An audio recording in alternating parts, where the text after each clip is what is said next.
Gift card data functions as liquid cash. Once stolen, it can be spent instantly and anonymously across the globe.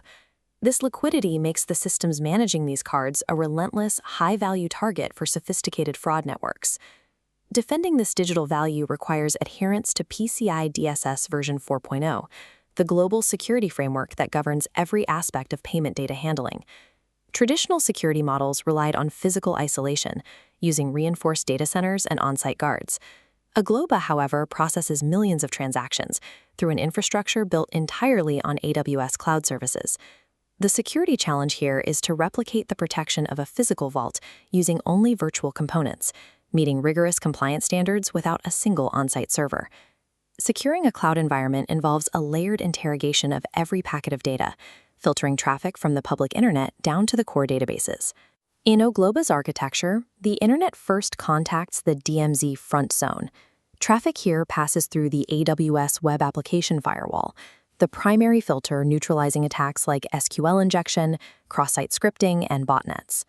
Legitimate traffic is routed through default deny security groups and encrypted by TLS 1.3, ensuring no data is exposed moving inward. This perimeter architecture funnels all legitimate traffic into narrow, highly controlled, and heavily encrypted pathways. While the WAF filters external traffic, Ogloba manages its engineers through a zero-trust framework. Accessing the internal network requires a multi-step process. Engineers establish a secure VPN and clear multi-factor authentication. This tunnel terminates at the jump server in the DMZ MGM zone, the mandatory, highly fortified entry point for production systems. Ogloba prohibits shared accounts, meaning every action is tied to a specific individual. Passwords are also subject to a strict 90-day rotation cycle mandated by risk analysis.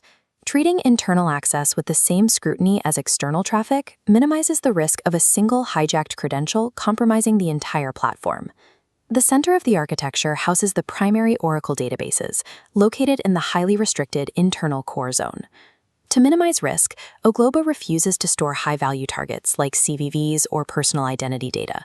The platform only retains the absolute minimum required, the account numbers and the PINs.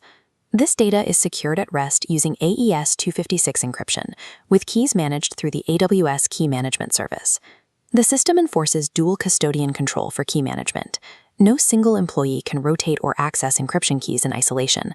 2 authorized individuals are required. Storing only essential data under split key control ensures that even if an intruder reached the core, the information they found would remain unreadable and useless. Static defenses like encryption and firewalls are only effective if they are supported by active, constant oversight. An active monitoring layer sits above the architecture, pulling telemetry from firewalls, jump servers, and databases. This data feeds into Wazoo and Graylog, creating a complete audit trail. These logs are stored append only to prevent tampering, monitored 24/7 by the SOC. This visibility allows the SOC to immediately identify and investigate any deviation from the baseline, ensuring that anomalies are hunted as soon as they appear. Looking at the platform as a whole, we see these layers working in unison to create a resilient environment. Ogloba integrates PCI DSS v4.0 directly into the platform's daily operations, making security a continuous byproduct of the architecture itself. Perimeter segmentation, zero-trust access, data minimization, and active monitoring work together to neutralize threats before they can reach the card data. Cloud-native security replaces physical barriers with layers of interconnected logic designed to protect digital value across a global infrastructure.